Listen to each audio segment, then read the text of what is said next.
Good morning, students. We are meeting here online. In the previous session, in the previous video, I have covered a topic, the reaction of metals and non-metals with oxygen. And today in this video, I'll be covering next topic, metals and non-metals, their reaction with water. Let me start. So we are covering metals and non-metals, reaction with water. Let us see. Reaction with water. You can very well see this reactivity series. All the elements in this reactivity series are arranged in a manner that the reactivity decreases as we go down this series. You can see here hydrogen and all the metals above this hydrogen, which are lying above hydrogen in this activity series, displace hydrogen from water to form oxides and hydroxide along with the evolution of hydrogen gas when these metals react with water. Reaction of metals with water, we were discussing about this activity series, and here you can see potassium, sodium and calcium. These three are the topmost metals. These are very, very reactive. That is why these are placed on the top. So let us see what happens to this. Sodium, potassium and calcium react vigorously with cold water. The reaction of sodium and potassium is so violent that the metals catch fire instantly and a lot of heat is generated. So this reaction is exothermic in nature. When the evolution of heat in a large extent is there, heat is generated to a large extent in a reaction. The reaction is known as exothermic reaction. Let us understand this with the help of these chemical equations. See, sodium, when it is treated with water, sodium hydroxide is formed along with the evolution of hydrogen gas. Plus heat energy is generated. Similarly, potassium forms potassium hydroxide when reacted with water and hydrogen gas is evolved. Calcium, when it is treated with water, calcium hydroxide plus hydrogen gas is evolved. But here you can see in the case of magnesium, magnesium does not react with cold water. But when magnesium is treated with steam or boiling water, it forms oxides and hydroxides along with the generation of hydrogen gas. There is one activity which can very well explain you the reaction between metals, vigorous metals with water. Let us take the example of sodium. So the requirement for this activity is a small piece of sodium metal, a trough of water, and a pair of tongs, knife, filter papers, red litmus paper, and blue litmus paper. What is the procedure? Cut a small piece of sodium kept in the kerosene with a knife. Why the sodium is kept in the kerosene, that I'll be explaining afterwards. Remove it with a pair of tongs and dry it between the folds of a filter paper. Drop the metal into the trough of water. And now let us see this video and you will come to know how the reaction takes place. Reaction of metals with water. Metals react with water to form basic oxides with evolution of heat.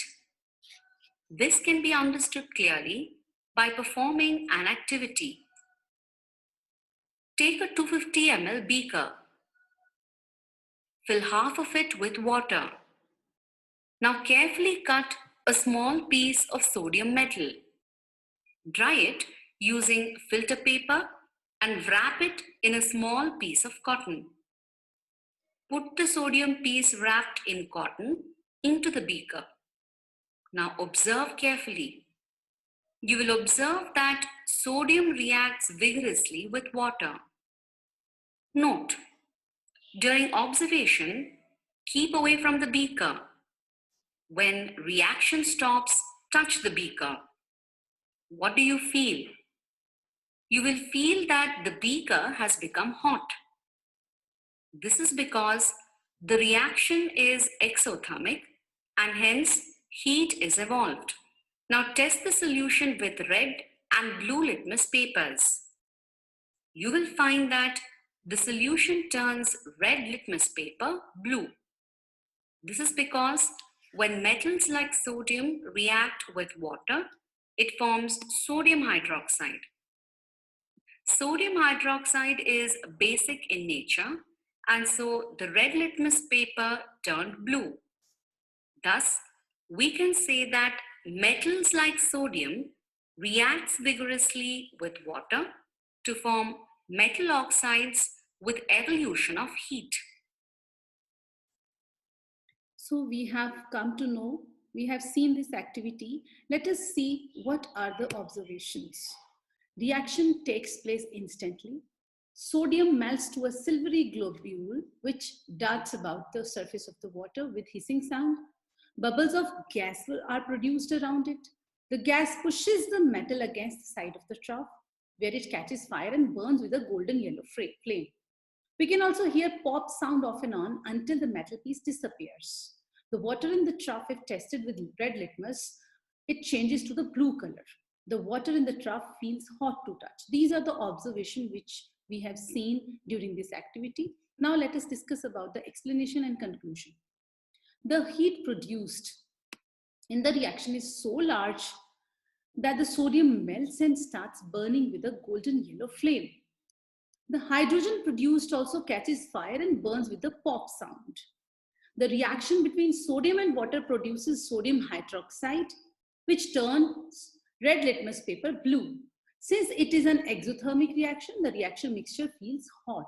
The reaction is depicted as, so here I am describing this reaction with the help of this chemical equation. Sodium, when it is reacted with water, sodium hydroxide is formed and evolution of hydrogen gas was there. Because this reaction is exothermic, so a large extent of heat is generated. Because heat is generated and hydrogen is a combustible gas, so it catches fire, it just burns with a pop sound and it produces bubbles. So that is why the sodium metal is floating on the water in the trough. So this all happens when sodium is treated with water. So let us talk about the potassium. Potassium also floats on the water and bursts into a flame immediately. The flame is of lilac color. Here is the flame, the kind of flame which occurs when potassium is treated with water. Then next is hydrogen bubbles are produced around it and a clear solution of potassium hydroxide is formed. Potassium and water. Potassium plus water, potassium hydroxide and hydrogen gas. Again, the similar, the reaction is occurring. Hydroxide is forming and hydrogen gas is forming. Now, the reaction of calcium and water is a little less violent. It is not that vigorous, but it is violent, but less violent. And the hydrogen liberated does not catch. Here, hydrogen does not catch fire because the reaction is less violent. Let us move further. Magnesium does not react with cold water. We have already discussed this, but it reacts with boiling water or steam. And what is formed? Magnesium oxide and hydrogen. The metal floats on the surface of water due to bubbles of hydrogen gas formed, which keep sticking to the surface. A burning piece of magnesium continues to burning when brought in contact with steam. So when we treat magnesium with boiling water, only then it starts making its oxides and hydrogen gas is evolved.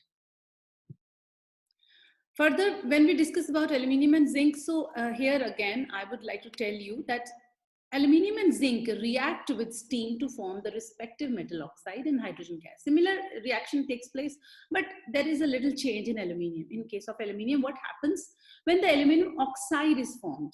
What is done there?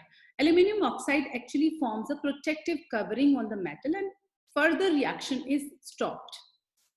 Because aluminium is covered with aluminium oxide, so further reaction cannot take place. Red hot iron reacts with steam to form iron oxide and hydrogen. Now students, let us talk about the metals like lead, copper, silver and gold. These are the metals which do not react with hot water or steam or boiling water under any condition. So these are not reactive towards water. Now let us talk about non-metals. Non-metals generally do not react with water. There is an exception of chlorine. Except the chlorine, all the non-metals are inactive towards water.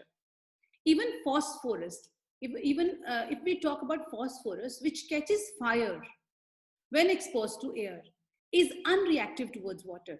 And that is why it is stored in the water for this reason. Let us move further. So here we have a table which actually indicates how metals are reactive towards air, which we have already discussed. Air means oxygen. And here is a table which depicts, which shows the reaction of different metals with water. See here, potassium, sodium, and calcium. These react with cold water and form hydrogen gas as well as metal hydroxides. Then magnesium, aluminium, zinc, and iron. They react only in steaming or boiling water. Again, metal oxides as well as hydrogen gases is evolved. Then lead, copper, and mercury, silver, gold. There is no reaction at all with water. So this is all about metals and non-metals and their reaction with water. I hope this topic is very much clear to you. So I am just finishing my video right now, and in the next video I'll be covering next topic, that is reaction of metals and non-metals with acids. So see you in the next session. Till then, have a nice day. Stay home, stay safe.